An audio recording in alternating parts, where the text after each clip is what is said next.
গতকাল সামাজিক যোগাযোগ মাধ্যম ফেসবুকে আবু তোহা মোহাম্মদ আদনানের স্ত্রী একটি পোস্ট করেন, যা নতুন আলোচনার সৃষ্টি করেছে। পোস্টে তিনি জানিয়েছেন, আদনান কলেজ লাইফের পুরনো প্রেমিকা জেরিন জেবিন নামক এয়ার হোস্টেসের সঙ্গে আবার ঘনিষ্ঠ সম্পর্ক গড়ে তুলেছেন। স্ত্রীর বর্ণনায় আদনান ও জারিন নিয়মিত চ্যাট, ফোন এবং লং ড্রাইভের মাধ্যমে যোগাযোগ করছেন। পোস্টে আরও উল্লেখ রয়েছে, আদনানের প্রতিষ্ঠানগুলোতে বিভিন্ন কোর্সের আড়ালে নারী পুরুষের অবাধ মেলামেশার আয়োজন করা হয়। এবার বেরিয়ে আসলো আবু তোহা আদনানের কুকর্মের বড় একটি লিস্ট, যেখানে তার নিজের স্ত্রী লিখেছেন, আমার সামনে বসেই আবু তোহা আদনান অন্য একটি মেয়ের সাথে চ্যাটিং করে। দীর্ঘদিন ধরে সেই মেয়ের সাথে তিনি প্রেমের সম্পর্কে আবদ্ধ। মনে হচ্ছে মুসলমানদের ধ্বংস করতে বাইরে কারো দরকার নেই, কারণ আমাদের ভেতরে জন্ম নিয়েছে এমন একদল লেবাসধারী মানুষ যারা দাড়ি টুপি পরে ইসলামকে অপমান করছে, নিজেরাই ইসলামকে ধ্বংস করছে। আবু তোহা আদনান সাহেবের ব্যাপারে আমি কি বলবো? আমি তো কিছু জানি না। ফেসবুকের পোস্টের উপরে ভিত্তি করে তো আমি কিছু বলতে পারি না, আর ফেসবুকের পোস্ট কখন যে কেমন আসে এটাই তো বলা মুশকিল হয়ে যায়। আসসালামু আলাইকুম ওয়া রাহমাতুল্লাহি ওয়া বারাকাতুহু। যারা এই মুহূর্তে ভিডিও দেখছেন তাদেরকে অনুরোধ করব, দয়া করে পুরো ভিডিও সম্পূর্ণ ধৈর্য সহকারে দেখবেন।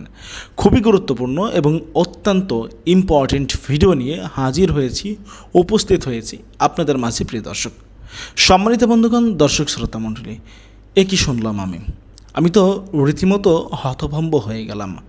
আবু তোহা মোহাম্মদ আদনান, তার বিরুদ্ধে চাঞ্চল্যকর অভিযোগ তুলেছে তার স্ত্রী। আবু তোহা মোহাম্মদ আদনান নাকি পরকীয়ায় লিপ্ত, তার নাকি অবৈধ সম্পর্ক রয়েছে এবং এছাড়াও গুরুত্বপূর্ণ ভয়াবহ সব অভিযোগ এনে ফেসবুকে পোস্ট করেছে আবু তোহা মোহাম্মদ আদনানের স্ত্রী। তার স্ত্রী কি অভিযোগ আনলেন, কেন তিনি ফেসবুকে পোস্ট করলেন নিজের স্বামীর বিরুদ্ধে, আপনারা সেটা জানলে অবাক হবেন। পর্দার আড়ালে ভয়াবহ এক রূপ। প্রিয় দর্শক শ্রোতা মণ্ডলী, রীতিমতো আবু তোহা মোহাম্মদ আদনানের মুখোশ উন্মোচন করে দিয়েছে তার নিজের স্ত্রী। তারই স্ত্রী কেন হঠাৎ করে এরকমভাবে আবু তোহা মোহাম্মদ আদনানের ওপরে ক্ষিপল, কেন তার গোপন তথ্য ফাঁস করলো, এবং আবু তোহা মোহাম্মদ আদনানের পর্দার আড়ালের চেহারাটা আমরা দেখে আসি কয়েকটা প্রতিবেদন সূত্রে, তারপরে কথা বলি। আশা করি সঙ্গে থাকবেন। এখন আলোচনা সমালোচনা সারা দেশ জুড়ে। আবু তোহা মোহাম্মদ আদনানকে যারা ভালো মনে করেছিলাম, আমরা যারা আবু তোহা মোহাম্মদ আদনানকে ইসলামের জন্য, আমার দ্বীনের জন্য ভালোবাসতাম, এখন তারাই অবাক হচ্ছে যে এই মানুষটার দ্বারাই এটা হতে পারে। এয়ার হোস্টেসের সঙ্গে নাকি অবৈধ সম্পর্ক রয়েছে আবু তোহা মোহাম্মদ আদনানের, তার নিজেরই স্ত্রী এটা বলছে। চলুন কথা না বাড়িয়ে দেখে আসি কয়েকটা প্রতিবেদন। আবু তোহা মোহাম্মদ আদনানের চরিত্র সম্পর্কে আমরা বিস্তারিত জানতে পারবো। তাহলে রংপুরের তরুণ ইসলামী বক্তা আবু তোহা মোহাম্মদ আদনান 2017 সালে ইউটিউবে বক্তৃতা শুরু করে দ্রুত জনপ্রিয়তা অর্জন করেন। তার আলোচনায় কিয়ামতের আলামত, দাজ্জাল, সামাজিক সমস্যা ও মুসলিম সমাজের চ্যালেঞ্জ অন্তর্ভুক্ত। তিনি জিন্নুরাইন অনলাইন মাদ্রাসা পরিচালনা করেন এবং দর্শন বিভাগে অনার্স ও মাস্টার্স শেষে পাশাপাশি দিনী বিষয়ে স্বশিক্ষিত। 2023 সালের জুনে আদনান ঢাকা যাওয়ার পথে হঠাৎ নিখোঁজ হন। সঙ্গে ছিলেন 3 জন সঙ্গী ও গাড়ি চালক। 8 দিন পরে তিনি রংপুরের শ্বশুরবাড়িতে ফিরে আসেন। পুলিশ জানায় তিনি ব্যক্তিগত কারণে আত্মগোপনে ছিলেন, কোনো অপরাধের সঙ্গে তার সম্পৃক্ততা নেই। তবে সম্প্রতি আদনান দাবি করেছেন তাকে শেখ হাসিনার পুলিশ বাহিনী গুম করে আয়নাঘরে আটকে রেখেছিল। মূলত গুমের ঘটনার পর তার পরিচিতি আরও বেড়ে যায়। গতকাল সামাজিক যোগাযোগ মাধ্যম ফেসবুকে আদনানের স্ত্রী একটি পোস্ট করেন, যা নতুন আলোচনার সৃষ্টি করেছে। পোস্টে তিনি জানিয়েছেন, আদনান কলেজ লাইফের পুরনো প্রেমিকা জেরিন জেবিন নামক এয়ার হোস্টেসের সঙ্গে আবার ঘনিষ্ঠ সম্পর্ক গড়ে তুলেছেন। স্ত্রীর বর্ণনায় আদনান ও জারিন নিয়মিত চ্যাট, ফোন এবং লং ড্রাইভের মাধ্যমে যোগাযোগ করছেন। পোস্টে আরও উল্লেখ রয়েছে, আদনানের প্রতিষ্ঠানগুলোতে বিভিন্ন কোর্সের আড়ালে নারী পুরুষের অবাধ মেলামেশার আয়োজন করা হয়। তিনি বলেছেন, এই কারণে নিজেও মানসিকভাবে অস্থির হয়েছেন এবং অনলাইন ক্লাস স্থগিত করতে বাধ্য হয়েছেন। এমন পোস্টে সোশ্যাল মিডিয়া শুরু হয়েছে নানা আলোচনা সমালোচনার ঝড়। যদিও স্ত্রী সাবিকুন নাহারের এমন অভিযোগের বিপরীতে আবু তোহা মোহাম্মদ আদনান কোনো মন্তব্য করেননি। তবে এক পোস্টে তিনি জানিয়েছেন তার মোবাইলটি চুরি হয়েছে। বিভ্রান্তিমূলক তথ্যে কেউ যাতে বিচলিত না হন সে বিষয়ে সতর্ক করেছেন তিনি। তবে পরবর্তীতে আরেকটি পোস্টে স্ত্রীর ক্ষমা প্রার্থনাও ধরা পড়েছে। আজ সকালে দেওয়া এক পোস্টে তিনি জানিয়েছেন, হিংসুক ও বিরোধীরা তাকে বিভ্রান্ত করেছিল, যা মিথ্যা প্রমাণিত হয়েছে। তিনি আদনানকে সমর্থন জানিয়ে লিখেছেন, আমার মুখতারাম পবিত্র, তার কাজ পবিত্র, চিন্তা পবিত্র, উদ্দেশ্য পবিত্র। তবে এইসব প্রকাশে আসায় সামাজিক যোগাযোগ মাধ্যমে ভক্ত এবং সমালোচকদের মধ্যে ব্যাপক আলোড়ন সৃষ্টি হয়েছে। একদিকে আদনানের স্ত্রীর গুরুতর অভিযোগ, অপরদিকে আদনানের মোবাইল চুরি হয়ে যাওয়ার অভিযোগ। কোনটি সত্য কোনটি মিথ্যা সে বিবেচনার মাঝে আজ সকালে আদনানের স্ত্রীর ক্ষমা প্রার্থনামূলক এই নতুন পোস্ট সামাজিক যোগাযোগ মাধ্যমে আদনানের ভক্তকুল ও সমালোচকদের মাঝে নিয়ে এলো এক বিরাট বিভ্রান্তির ঝুলি। জনমনে এখন প্রশ্ন, যদি মোবাইল সত্যিই চুরি হয়ে থাকে তাহলে তার স্ত্রীর ফেসবুক আইডি কিভাবে পেল চোর এবং কেনই বা এমন বিভ্রান্তিকর পোস্ট দিল সে? সামাজিক যোগাযোগ মাধ্যমে ধর্মীয় বক্তা আবু তোহা মোহাম্মদ আদনানের স্ত্রীর একটি পোস্ট ব্যাপক আলোড়ন সৃষ্টি হয়েছে অনলাইন পরিসরে। অল্প দিনে বক্তা হিসাবে বেশ আলোচনায় আসা আবু তোহাকে নিয়ে গুরুতর অভিযোগ করেন তার স্ত্রী সাবিকুন্না সারা। ফেসবুকে এক পোস্টে অভিযোগ করা হয় আবু তোহা একজন এয়ার হোস্টেসের সঙ্গে বিবাহ বহির্ভূত সম্পর্কে জড়িয়েছেন। এটা তাদের পুরনো এক প্রেম বলেও আখ্যা দিয়েছেন সাবিকুন্না। পোস্টে আরো অভিযোগ করা হয় আদনান তার গড়ে তোলা প্রতিষ্ঠানের মধ্যে কোর্স ক্লাসের আড়ালে অবাধ মেলামেশার পরিবেশ তৈরি করেন, এমনকি রংপুরের এক ছাত্রীর সঙ্গে বিয়ের প্রতিশ্রুতি দিয়ে তা ভঙ্গ করেছেন বলেও উল্লেখ করা হয়। যদিও এই পোস্ট দেওয়ার কয়েক ঘন্টা পর পোস্ট ডিলিট করে দেন তার স্ত্রী সাবিকুন্না। সামাজিক যোগাযোগ মাধ্যমে এ নিয়ে আলোচনা সমালোচনার ভেতরে একটি তথ্য আসে ধর্মীয় বক্তা আবু তোহা মোহাম্মদ আদনানের ভেরিফাইড ফেসবুক থেকে। পেজের অ্যাডমিন মারফতে জানানো হয় আবু তোহার মোবাইল ফোন চুরি হয়ে গিয়েছে। আশঙ্কা করা হয় সেখান থেকে বিভ্রান্তকর তথ্য ছড়ানো। তখন ফেসবুকে হাজারো কমেন্টস ও সমালোচনা আসতে থাকে। প্রশ্ন তোলা হয় আবু তোহার ফোন চুরি হলে সেই ফোন থেকে তার স্ত্রীর পোস্ট আসবে কিভাবে? তবে বিষয়টি খোলাসা হয় আবু তোহার স্ত্রীর সর্বশেষ পোস্টে। শনিবার সকালে সাবিকুন্নাহার ফেসবুকে পোস্টে ইঙ্গিত দেন তার ডিলিট করা আগের পোস্ট তিনি দিয়েছেন। তবে এখন তিনি দাবি করছেন এয়ার হোস্টেসের সাথে প্রেম নিয়ে কেউ তাকে ভুল বুঝিয়েছে। তিনি ভুল ধারণা থেকে তার স্বামী আবু তোহাকে নিয়ে পোস্ট দিয়েছেন। স্ত্রী হয়ে তোহার কাছে ক্ষমা চান সাবিকুন্নাহার। এ নিয়ে মন্তব্য জানতে চাইলে ফোন ধরেননি আবু তোহা ও তার স্ত্রী সাবিকুন্নাহার। আবু তোহার পারিবারিক বিষয় নিয়ে আলোচনা এবারই প্রথমবার। 2021 সালের জুনে স্বেচ্ছায় নিখোঁজ হন আবু তোহা। তখন অভিযোগ উঠে তাকে হয়তো গুম করা হয়েছে। পরে উদ্ধার করে পুলিশ জানিয়েছেন কোনো গুম নয়, সাংসারিক সমস্যা নিয়ে স্বেচ্ছায় গা ঢাকা দেন আবু তোহা আদনান।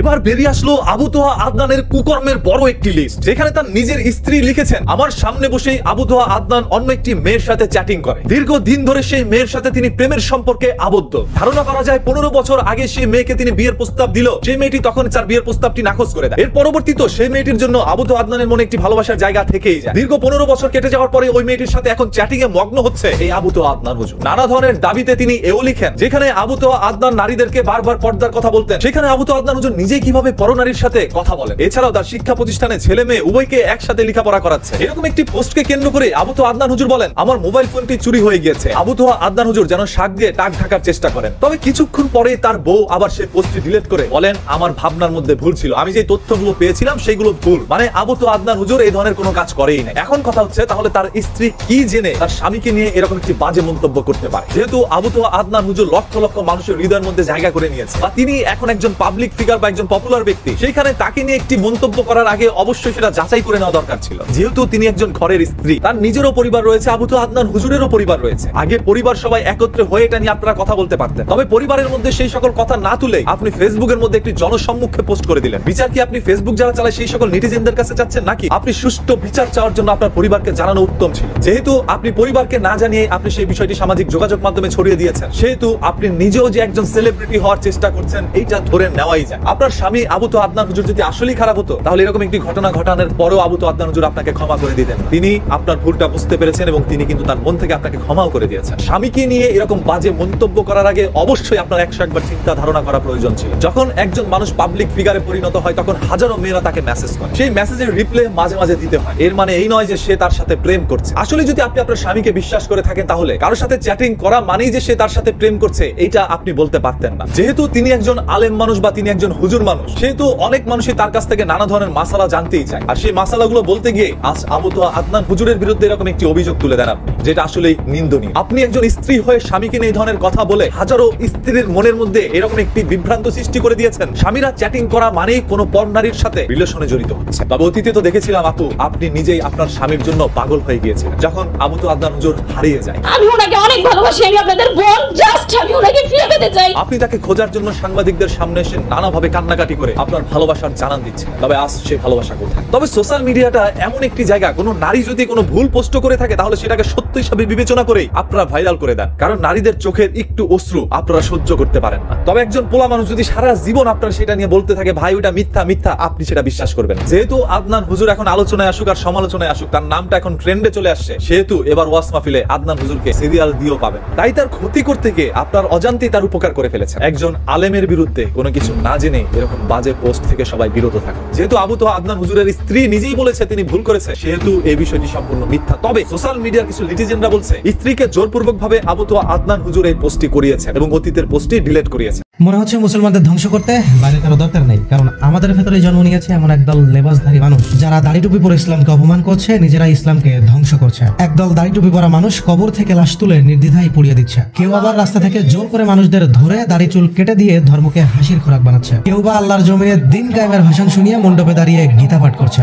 আবার বর্তমান সোশ্যাল মিডিয়া গরম এক আলোচনায় যেখানে অভিযুক্ত হয়েছেন স্বয়ং আমাদের সময়ের এক আলোচিত আলেম, তরুণদের ইসলামিক আইডল, যার ভেতর দিয়ে ঝরে সবসময় দিন প্রতিষ্ঠার কথা, অথচ আড়ালে আল্লাহ বিরোধী ব্যক্তি জড়িয়ে পড়েছেন একাধিক পরকীয়া আর প্রতারণার অন্ধকারে। ভাবুন তো, এগুলো কি শুধুই আলাদা আলাদা ঘটনা, নাকি এরা সবাই সম্মিলিতভাবে ইসলামকে ধ্বংস করার এক প্রতিযোগিতায় নেমেছে? এরাই কিন্তু সেই মুখ যাদের কথাই আমরা চোখ বন্ধ করে আমিন বলি। এরা সেই কণ্ঠ যাদের কথা শুনে আমরা নিজেদের সন্তানকে ধর্মভীরু বানাতে চাই, যাদের একটি কথার আলোকে আমরা পুরো আমাদের জীবন পরিবর্তন করতে চাই। কিন্তু আজ সেই মুখ, সেই কণ্ঠ ইসলামকে ছোট করছে, সমাজকে বিভক্ত করছে এবং বিশ্বাসকে কাঁপিয়ে দিচ্ছে। এখন প্রশ্ন হচ্ছে, এগুলো কি শুধুই কাকতালীয় ঘটনা, নাকি এর পেছনে রয়েছে এক গভীর ষড়যন্ত্র, যেখানে ইসলামের ভাবমূর্তি, মুসলিম সমাজের ইমেজ আর আমাদের বিশ্বাসের ভিতকে ধ্বংস করার চলছে এক নিপুণ পরিকল্পনা? আজকের ভিডিওতে আমরা কিন্তু শুধুমাত্র একজন ব্যক্তিকে নিয়ে কথা বলবো না। আজকের ভিডিওতে উঠে আসবে সেই চিত্র, সেই ষড়যন্ত্র যা মুসলিম সমাজকে ধীরে ধীরে দুর্বল করে দিচ্ছে। উন্মোচন করবো এর পেছনের রহস্য, এর গভীরতা, আর দেখবো আমাদের ভবিষ্যৎ প্রজন্মের জন্য এর ফলাফল কতটা ভয়াবহ।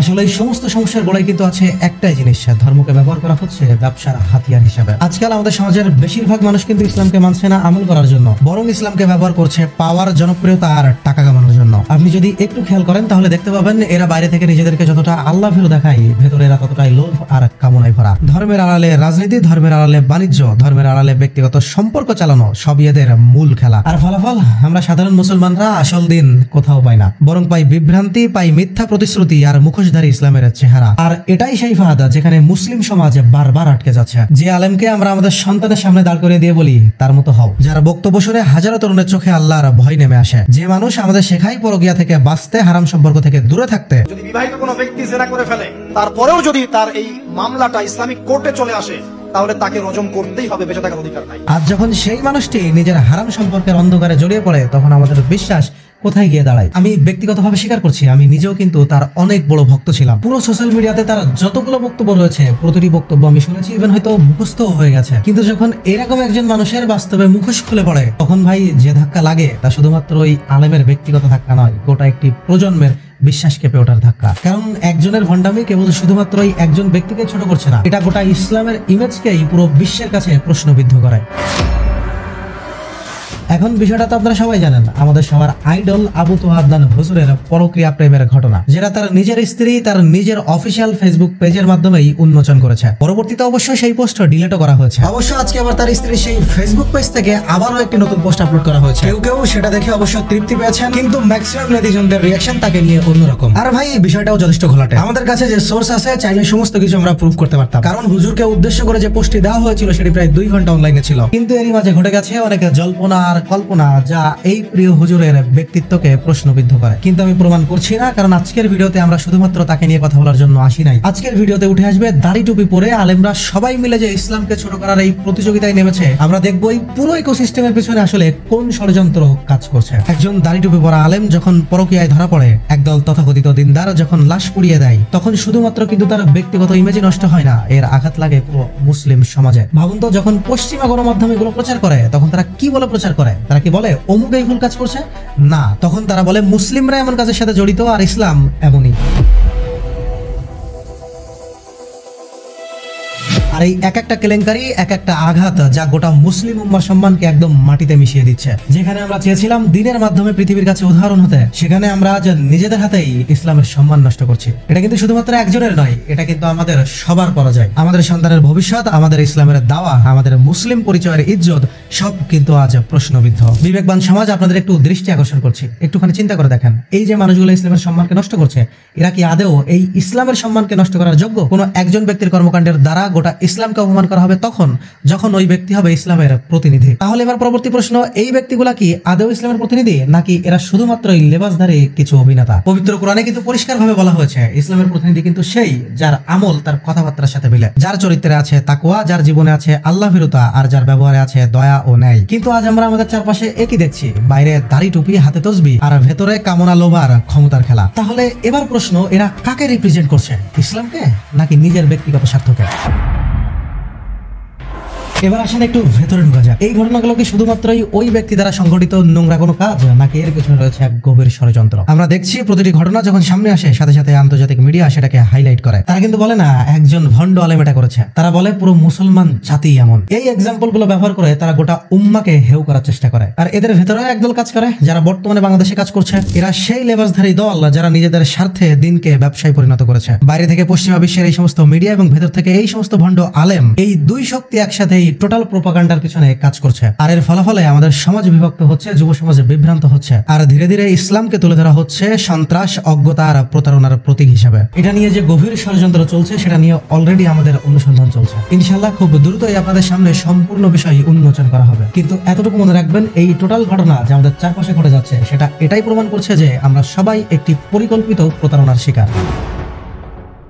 এখন প্রশ্ন, আমাদের সবার সামনে এই যে ভণ্ডগুলো দাঁড়িয়ে আছে তাদেরকে এত দূরে যেতে দিল কে? বিষয়টা সিম্পল, এই যে এরা এত দূরে এসেছে এবং এদের পিছনে এত বড় শক্তি কাজ করতেছে, এর পিছনে একটা জিনিসই দায়ী, আর সেটা হলো আমাদের নীরবতা। আমরা যখন দিনের পর দিন এদের ভণ্ডামি দেখেও মুখ বন্ধ করেছি, আমরা যখন তাদের ভুলকে প্রশংসার তালি দিয়ে ঢেকেছি, তখন আমাদের অজান্তেই আমরা নিজেরাই তাদের শক্তি বাড়িয়ে দিয়েছি। প্রতিবার কেউ দিনের নাম নিয়ে ভুল করলে আমরা তাকে বলেছি তিনি ভালো মানুষ, দাড়ি টুপি যেহেতু আছে তিনি ভুল করে ফেলেছেন। কিন্তু ওই যে আসল সত্য আড়াল করে রাখলে সেটা একদিন পুরো প্রজন্মকে গ্রাস করে ফেলে। আজকের এই সংকটটাও কিন্তু শুধুমাত্র তাদের তৈরি নয়, এই সংকটও তৈরি হয়েছে আমাদের সম্মিলিত নীরবতা আর দুর্বলতার কারণে। আজকে যদি আমরা ভুলকে ভুল বলতে সাহস না পাই, তাহলে আমাদের সন্তানরা কালকে এই ভুলকেই ইসলাম ভেবে সবচেয়ে বড় ভুল করবে। সত্যি কথা বলতে, এই যে আমাদের চারপাশে যাদেরকে আমরা দেখছি ইসলামের লেবাস পরে ইসলামকে কলঙ্কিত করতে, আদেও কিন্তু এরা ইসলামকে রিপ্রেজেন্ট করে না। কারণ ইসলাম কিন্তু কখনোই দাড়ি টুপি কিংবা লম্বা বক্তব্যের মধ্যে সীমাবদ্ধ ছিল না। ইসলাম ছিল যে কোনো ব্যক্তির চরিত্রে, আমলে আর ন্যায় বিচারে। রাসূল সাল্লাল্লাহু আলাইহি ওয়াসাল্লাম কিন্তু মানুষকে আকৃষ্ট করেছিল শুধুমাত্র তার কথাই নাই, তার চরিত্র দিয়েও। মনে রাখবেন, সাহাবারা কিন্তু দিন প্রচার করেছিল রাজনীতি আর জনপ্রিয়তার খেলা দিয়ে নয়। কিন্তু আজ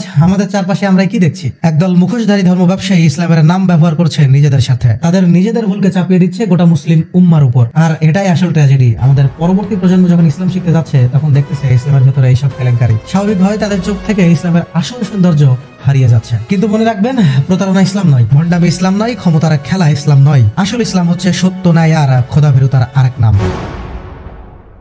এখন প্রশ্ন, আমরা কি করবো? আমরা কি সব নীরব ভাবে সহ্য করবো নাকি ইসলামের আসল সৌন্দর্য মানুষের মধ্যে তুলে ধরবো? উত্তরটাও সিম্পল, অবশ্যই আমাদের সবার উচিত আমাদের পরবর্তী প্রজন্মের কাছে আমাদের ইসলামের সৌন্দর্যটাকে সুন্দরভাবে রিপ্রেজেন্ট করা। সর্বপ্রথম আমাদের এই লেবাসধারীদের চিহ্নিত করতে হবে। কারো লেবাস, কারো বক্তৃতা আর কারো জনপ্রিয়তা দিয়ে আমরা যেন তাদের দ্বারা প্রতারিত না হই। আমাদের দেখতে হবে তাদের কাজ, তাদের চরিত্র কতটা দিনের সাথে মেলে। দ্বিতীয় কাজ, আমাদের নিজেদের চরিত্র, নিজেদের আমল, নিজেদের সততা, এসবের মধ্য দিয়ে এই ইসলামকে আমাদের নিজেদেরই রিপ্রেজেন্ট করতে হবে। এখানে আমরা একটা গন্ডগোল করে ফেলি, আমরা মনে করি ইসলামকে বাঁচানোর দায়িত্ব শুধু মনে হয় আলেমদের, কিন্তু পবিত্র কোরআনে আল্লাহ সুবহানাহু ওয়া তাআলা কিন্তু পরিষ্কারভাবে বলেছেন ইসলামকে বাঁচানোর দায়িত্ব প্রতিটি মুসলমানের। তাহলে ভিডিও শুরুতেই যে আলেমের মুখোশ খুলে পড়ার বিষয় উন্মোচন করে আমরা ভিডিওটি শুরু করেছিলাম, অর্থাৎ আবু তোহা নামের তরুণদের আইডল যিনি এখন পরিণত হয়েছেন কলঙ্কে, তার নিজের এই ব্যক্তিগত বিষয়কে আমরা দীর্ঘায়িত করিনি, কারণ এই সম্পূর্ণ ভিডিওর মাধ্যমে আমরা বোঝাতে চেয়েছি যে এই ভিডিও শুধুমাত্র কোনো একজন ব্যক্তির উপরে নয়, আমরা তুলে ধরতে চেয়েছি টোটাল ইকোসিস্টেমকে। আর ওই যে বললাম, এই টোটাল ইকোসিস্টেমের পিছনে কোনো একটা ষড়যন্ত্র তো অবশ্যই কাজ করছে।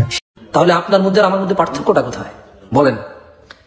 আপনি কি চাচ্ছেন আমি আপনার মতো হয়ে যাই? আমার পক্ষে সম্ভব না আপনার মতো হওয়া। মানুষ হিসেবে আমার ত্রুটি আছে, ভুল আছে, অপরিপূর্ণতা আছে, থাকবে মৃত্যু পর্যন্ত। আমি কোনোদিন পারফেক্ট হতে পারিনি। আমার বাবা আদম আলাইহিস সালাম পারফেক্ট হইতে পারে নাই, অপরাধ হিসেবে আল্লাহ মাফ করছে, পবিত্র হয়েছে। পারফেক্ট আর পবিত্রের মধ্যে পার্থক্য আছে। নবী রাসূলদের দ্বারা যদি কোনো ত্রুটি হতো, ওরা আল্লাহর কাছে ক্ষমা চাইতো, আল্লাহ ক্ষমা করে দিত, তারা পবিত্র হয়ে যেত, বাট পারফেক্ট হতে পারে নাই। তো আবু তোহা আদনান সাহেবের ব্যাপারে আমি কি বলবো? আমি তো কিছু জানি না। ফেসবুকের পোস্টের উপরে ভিত্তি করে তো আমি কিছু বলতে পারি না। আর ফেসবুকের পোস্ট কখন যে কেমন আসে সেটাই তো বলা মুশকিল হয়ে যায়। ওর উপর ভিত্তি করে কোনো কথা বলা বোকামি ছাড়া এবং অন্যের অপরাধ নিজের ঘাড়ে নিয়ে আসা ছাড়া কিচ্ছু না। কে জামশেদ মজুমদারকে কি বলছে এই জন্য জামশেদ মজুমদার এখন তাকে বলতে হবে জরুরি না। এভাবে সোচ সমান হয় না, এভাবে সোচ সমান হয় না। আমি অনুরোধ করবো ফিতনা ফাসাদ না করে, যদি কেউ কোনো ফেসবুক পোস্ট করে থাকে প্রথমে, তারপরে যদি সে আবার একটা পোস্ট করে, দুইটা পোস্টই তো একই লোকের, সো দুইটা পোস্টকে গুরুত্ব দেন। যদি একজন বলে যে আমি অজ্ঞতাবশত পোস্ট করেছি, এটাকেও গুরুত্ব দেওয়া উচিত, এটাকেও গুরুত্ব দেওয়া উচিত। এত বিচার বিশ্লেষণা করে করবো কি? আমি কি হাকেম? আমি কি বিচারক? বলেন, আমার কাছে বিচার দিছে কেউ? না এই দেশের রাষ্ট্র ক্ষমতা আমার কাছে, এই দেশের রাষ্ট্রের কেউ বলে দিচ্ছে যে জামশেদ মজুমদার আপনি বসে বসে বিচার করবেন কে কি করে অনলাইনে? আমি সর্বোচ্চ মানুষকে অপমান করতে পারবো? আমার ওটা উচিত হবে না করা। আমি সর্বোচ্চ কারো অল্প ভুলের জন্য ওকে বেশি বদনাম করতে পারবো, যেটা আমার জন্য জায়েজ নয়। আমি এটা করা উচিত নয়। কেন করবো আমি? ওয়াই?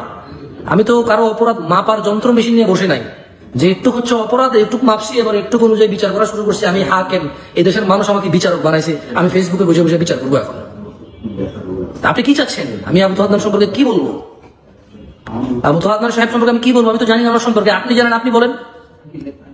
আপনি জানেন, আপনি বলেন। আমি তো জানি না কোন ফেসবুক পোস্টে কি লিখছে না লিখছে, এটার উপর ভিত্তি করে আমি বলতে পারবো না। সবর করেন, ধৈর্য ধরেন। কাউকে বেশি বদনাম করার আগে, অথবা কাউকে বদনাম করার আগে, অথবা কারো বিষয়ে একেবারে মানে প্রচার করার আগে একটু সবর করেন। যদি কেউ অন্যায় করে, অপরাধ করে, আর যদি সে ফিরে না আসে, সে লাঞ্ছিত হবে। আপনি করা লাগবে না তো, আমি করা লাগবে না। আর যদি কেউ নিরপরাধকে দোষী সাব্যস্ত করার জন্য উঠে পড়ে লাগে, সে নিজেই লাঞ্ছিত হবে। আমি আর আপনি তো এত বাড়াবাড়ি করার দরকার নাই। ঠান্ডা থাকেন। এমনিতে ইসলামটা এত বদনাম করে ফেলতেছেন আপনারা। মানুষের নামে আইডি বানায়, মানুষের নাম ছবি ব্যবহার করে নানা ধরনের পোস্ট করে এইসব ফিতনা ফাসাদকে নাম দিয়েছেন দিন প্রচার। এইসব ফিতনা ফাসাদকে নাম দিয়েছেন দিন প্রচার। দেখেন ইউটিউবে একটা ওয়াজ মাহফিল ভালো টাইটেল দিয়ে, ভালো থাম্বনেল দিয়ে নাই। কারণ প্রত্যেকটা ইউটিউবার ফ্রিল্যান্সিং এর নামে হারাম উপার্জন করার জন্য তারা এটাকে নাম দিয়েছে যে দিন প্রচার। বাট তাদের ভিউ আর বাণিজ্য আর অ্যাডভার্টাইজের টাকা ইনকাম ছাড়া কোনো উদ্দেশ্য নেই। জন্য একটা টাইটেল, একটা থাম্বনেল ভালো নাই। জামশেদ মজুমদার যদি এখন কোন মহিলা নিয়ে কথা বলে, 10টা মহিলা লাগায় তারপর জামশেদ মজুমদার ছবি লাগাই দিবে এই বাজে ইউটিউবার গুলা। আপনি জানেন, যদি কোনো যারা ব্যবচার নিয়ে কথা বলি, এখন ইউটিউবার এখান থেকে ভিডিও কাইটা নিয়ে পতিতাদের ছবি লাগায়, আমার ছবি লাগাই দিয়ে বলবে যে এই দেখেন জামশেদ মজুমদার পতিতা নিয়ে কি বলছে, 10টা পতিতার ছবি লাগাবে। দেখেন ওই যে আমির হামজা সাহেব কোন নায়িকার নাম দিয়েছে, ওই নায়িকার বাংলাদেশের মানুষ চিনতো না, জানতো না কত মানুষ ছিল। এই ইউটিউবাররা দিন প্রচারের নামে ওই হুজুরের ছবি আর ওই নায়িকার ছবি লাগাই দিয়ে সব মানুষের ওই নায়িকার চেহারা দেখাইছে। ঠিক না? তারা বলছে দিন প্রচার, ইউটিউবাররা বলছে দিন প্রচার। কিছু সহিহ আকীদার নামধারী ভাই, কিছু আহলুল হাদিস নামধারী ভাই, কিছু কওমি নামধারী ভাই, যারা বড় বড় আলেমদের কাউকে সম্মান করে না, তারা তাদের উস্তাদদের পর্যন্ত শিক্ষা গ্রহণ করেনি। তাদের উস্তাদরা যে বিষয় চুপ, তারা সেই বিষয়ে লাফালাফি করে। তাদের শিক্ষকরা যে বিষয়ে নীরব চুপ আছে, সবর করতেছে, ধৈর্য ধরে বিজ্ঞানী হয়ে রিসার্চ করে এরপরে পোস্ট করা শুরু করে দেয় তারা। এবং তারা বুঝাতে চায় যে তারা অমুক শিক্ষকের ছাত্র, তারা বুঝাতে চায় তারা অমুক উস্তাদের শাগরেদ। অথচ তাদের উস্তাদরা এই বিষয়ে নীরব, সবর করে, ধৈর্য ধরে বোঝার চেষ্টা করে এবং বলার প্রয়োজন মনে হইলে বলে, নালে বলে না। অথচ ওরা একজন পিএইচডি করে ফেসবুকে পোস্ট করে ভাষায় দেয়। কেমন? আমি বলবো আবু তোহা আদনান সাহেব সম্পর্কে আমাকে যদি আপনি জিজ্ঞাসা করেন, আমি তো কিছু বলতে পারবো না, কারণ আমি এটা সম্পর্কে জানি না, সত্য মিথ্যা জানি না। সবর করব, ধৈর্য ধরবো, দিন গেলে আস্তে আস্তে পরিষ্কার হবে। আপনার ফেসবুক পোস্টে তো আমার ভুল বোঝার দরকার নেই কাউকে। আর আপনার ফেসবুক পোস্ট যে একবারে সত্য ইনভেস্টিগেশনের উপর আপনি করছেন, এরকম তো না। আপনি ব্যাখ্যা দিচ্ছেন আপনার জ্ঞান দিয়ে, কারণ আপনি অনেক জ্ঞানী মানুষ। আমি আপনার মতো জ্ঞান আমার নাই তো, আমি আপনার মতো শিক্ষিত না, জ্ঞানী না যে আমি কারো ফেসবুক পোস্টের উপরে ডিপেন্ড করে এবার মানুষকে জাজ করা শুরু করে দেবো। কেমন? আমি এত জ্ঞানী না। সম্মানিত বন্ধুগণ, দর্শক শ্রোতা মণ্ডলী, আপনারা দেখতে পারলেন, অবশ্যই সেটি কমেন্ট করবেন। আপনারা কি বলতে চান? আপনারা কি মনে করেন আবু তোহা মোহাম্মদ আদনানের স্ত্রী যেই ফেসবুকে স্ট্যাটাস দিয়ে তার স্বামীর বিরুদ্ধে যেই গুরুতর অভিযোগগুলো তুলেছে, সেই অভিযোগগুলো আপনারা কি মেনে নিচ্ছেন? আপনারাও কি মনে করেন এরকম লেবাসধারী একটা মুখোশের আড়ালে থাকা এক মানুষ আবু তোহা মোহাম্মদ আদনান? আপনারাও কি মনে করেন আবু তোহা মোহাম্মদ আদনান সত্যিকার অর্থেই ধর্ম ব্যবসায়ী, নাকি মনে করছেন তিনি সৎ এবং তার বিরুদ্ধে ষড়যন্ত্র হচ্ছে? আপনারা যেটাই ভাবেন না কেন কমেন্টে অবশ্যই লিখবেন। আপনাদের মতো আমিও আবু তোহা মোহাম্মদ আদনানকে অনেক অনেক ভালোবাসতাম। আশা করি এই ঘটনাটি সত্য হবে না। প্রিয় দর্শক শ্রোতা মণ্ডলী, আপনারা জানাবেন আপনাদের ব্যক্তিগত প্রতিক্রিয়াটা কি এই সংবাদটি শোনার পরে আপনাদের কি মনে হচ্ছে। প্রিয় দর্শক শ্রোতা মণ্ডলী, যখন নিজের স্ত্রী এরকম অভিযোগ করে, এরকম গুরুতর অভিযোগ সামনে আনে, তখন তো ভাই বিশ্বাস সকলেই করবে। প্রিয় দর্শক শ্রোতা মণ্ডলী, দেখা যাক অবশ্যই আমরা সত্যটা জানতে পারবো কি ঘটেছে। আবু তোহা মোহাম্মদ আদনান নির্দোষ, তাকে ফাঁসানো হচ্ছে নাকি সত্যিকার অর্থেই সে একজন লেবাসধারী ব্যক্তি। চলুন আজকের মতো শেষ করে দিই, এখানে এ পর্যন্তই। দেখা হবে আরও কোনো একটা ভিডিওতে কোনো একদিন। আল্লাহ হাফেজ।